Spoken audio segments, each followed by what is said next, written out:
വിശുദ്ധ മത്തായിയുടെ സുവിശേഷം 21 1 മുതൽ 7 വരെയുള്ള വാക്യങ്ങൾ.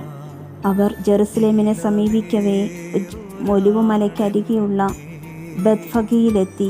അപ്പോൾ യേശു തൻ്റെ 2 ശിഷ്യന്മാരെ ഇപ്രകാരം നിർദ്ദേശിച്ചയച്ചു: എതിരെ കാണുന്ന ഗ്രാമത്തിലേക്ക് പോകുവിൻ. അവിടെ ഒരു കഴുതയും അടുത്ത് അതിൻ്റെ കുട്ടിയെയും കെട്ടിയിരിക്കുന്നത് ഉടനെ നിങ്ങൾ കാണും. അവയെ അഴിച്ച് എൻ്റെ അടുക്കൽ കൊണ്ടുവരിക. ആരെങ്കിലും നിങ്ങളോട് എന്തെങ്കിലും ചോദിച്ചാൽ കർത്താവിന് അവയെക്കൊണ്ട് ആവശ്യമുണ്ടെന്ന് പറയുക. അവൻ ഉടനെ തന്നെ അവയെ വിട്ടുതരും. പ്രവാചകൻ വഴി പറയപ്പെട്ട വചനം പൂർത്തിയാക്കാനാണ് ഇത് സംഭവിച്ചത്. സിയോൻ പുത്രിയോട് പറയുക, ഇതാ നിന്റെ രാജാവ് വിനയാന്വിതനായി കഴുതയുടെയും കഴുതക്കുട്ടിയുടെയും പുറത്ത് നിന്റെ അടുത്തേക്ക് വരുന്നു. ശിഷ്യന്മാർ പോയി യേശു കൽപ്പിച്ചതുപോലെ ചെയ്തു. അവർ കഴുതയെയും കഴുതക്കുട്ടിയെയും കൊണ്ട് വന്ന് അവരുടെ മേൽ വസ്ത്രങ്ങൾ വിരിച്ചു.